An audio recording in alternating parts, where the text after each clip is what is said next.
fois, Nicolas, si tu veux bien nous parler de l'emprunt toxique. Bonsoir. Alors effectivement, l'emprunt toxique. Il y a 2 ans, je pense que notre maire nous avait dit qu'il était derrière nous. Alors, vous avez pu constater que nous, on veut être transparents. Il y a encore l'emprunt toxique. Quand on regarde l'endettement par habitant, on a 1300 € à peu près d'emprunt par habitant, alors que la moyenne, normalement, c'est 800 €. Donc, vous voyez déjà qu'effectivement, l'emprunt toxique, on le ressent. On le ressent aussi parce qu'on nous a dit, bon, on n'a pas augmenté les impôts. On a augmenté les prix des services publics, la musique. Donc ça a doublé pour les enfants qui allaient à la musique. Et en plus, on a taxé les membres d'Harmonie qui faisaient pas mal de choses pour la ville. Donc ça, c'est un premier point.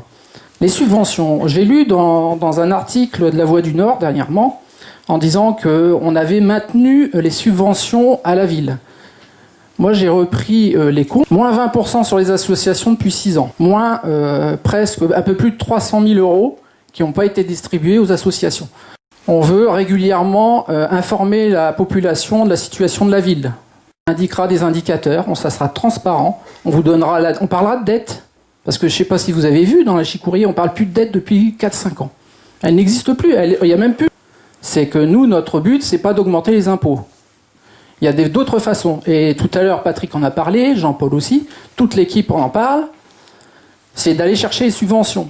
On s'est aperçu que peu de subventions sont mobilisées par la ville, alors que la plupart des subventions passent par la CEA. On a quand même un maire qui est président de la CEA, on a très peu de subventions, donc on ne va pas chercher les subventions. Nous, croyez-moi, on va aller chercher les subventions. Pour faire des projets, des fois on peut être subventionné à 80%. Donc ça, c'est très important, la culture de la recette, ce que j'appelle. La culture de la recette, c'est la recette qui fait la dépense. Et c'est pas la dépense qui fait la recette. Non mais...